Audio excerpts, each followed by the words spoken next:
I'm Kelsey Zeiser, Senior Editor at Light Reading, and we're here at Automation Everywhere in Dallas, and I'm joined by Sri Valisammagari with Verizon. Good to see you. Thank you, Kelsey. It's a pleasure to be here. Yeah, so tell us a little bit about yourself and your role at Verizon. My name is Srilakshmi Valisammagari. I go by Sri. I'm a Senior Technologist at Verizon SDN Innovations. My primary focus has been for the last few years in product launches associated with SD-WAN and VNS. So I've been instrumental in product launches in this space. And I'm also focusing on automation for our enterprise customers going forward, and so that we can get better in customer experience in that space. Okay. And how has automation become more feasible in virtual versus legacy environments? Legacy, given the physical aspect to it, there were rigid things, and then there was not much vendor agnostic thing which happened in physical world.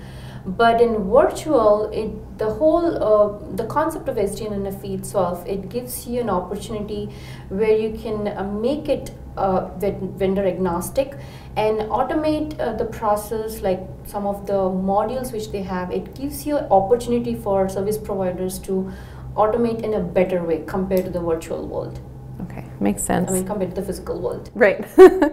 And tell us more about Verizon's service design and how that leads to more network automation. So past 2 years, a year back when we launched Verizon Service Designer, the vision was to have a seamless process flow or simplified process flow from designing of service to implementation of service, provisioning, and the operations. So Verizon Service Designer is a simple visual oriented drag and drop functionality, platform or a portal wherein customers or solution architects, design engineer, many more can in fact design the network and capture all the artifacts which is required for any orchestrated or orchestrated.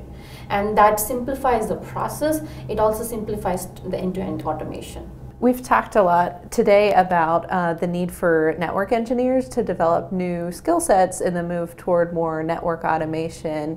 Tell us a little bit more about Verizon's journey there and some cultural changes that have been made and changes in the OSS and BSS. So what we have realized past few years, especially when we started in SDN and NF space, is the OSS and BSS has to come together to build better solution and to enable end-to-end automation in a better way.